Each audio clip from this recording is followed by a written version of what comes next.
I'm Sandhya and I do easy and quick Indian recipes on this channel.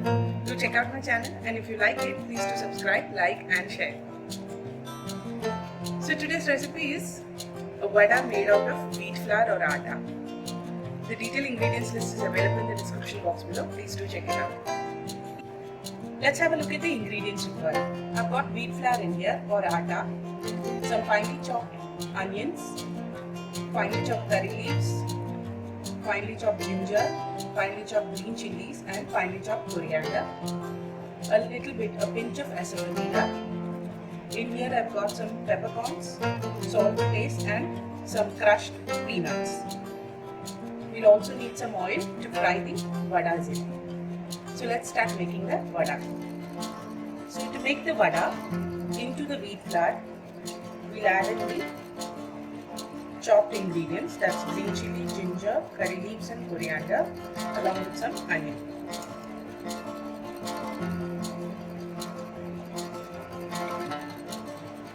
We'll also add in the asafoetida. Now in goes peanut, peppercorns and salt to taste.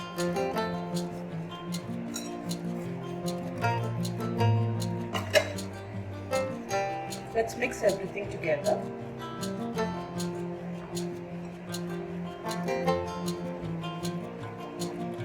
And now we'll add water and make this into a chapati-like dough. So add little by little water.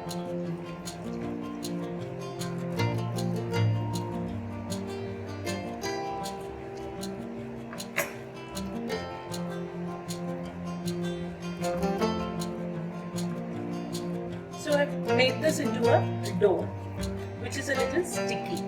I've used about half a cup of water. So it has to be slightly sticky and loose like this. So I've already placed a kadai with oil in it on the fire. In the meanwhile, we'll make the vadas. I've applied some oil to my hands. Pick a medium-sized ball of the dough. Smoothen it out.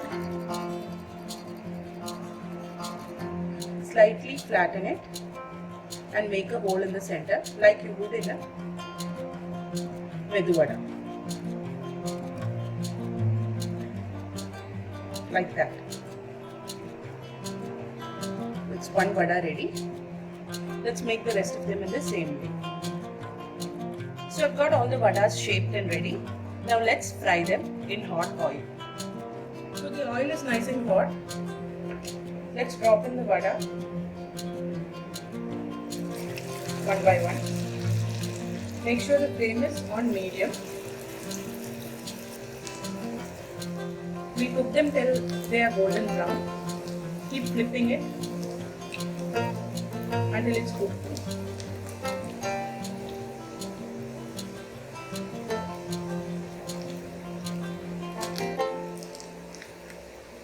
Once they're golden in color and cooked through, you can remove it into a paper towel and make the rest of them in the same way.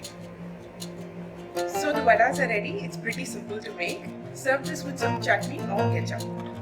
I hope you liked today's recipe. If you did, please do try it at home and let me know in the comment section. Until I see you next time, bye bye.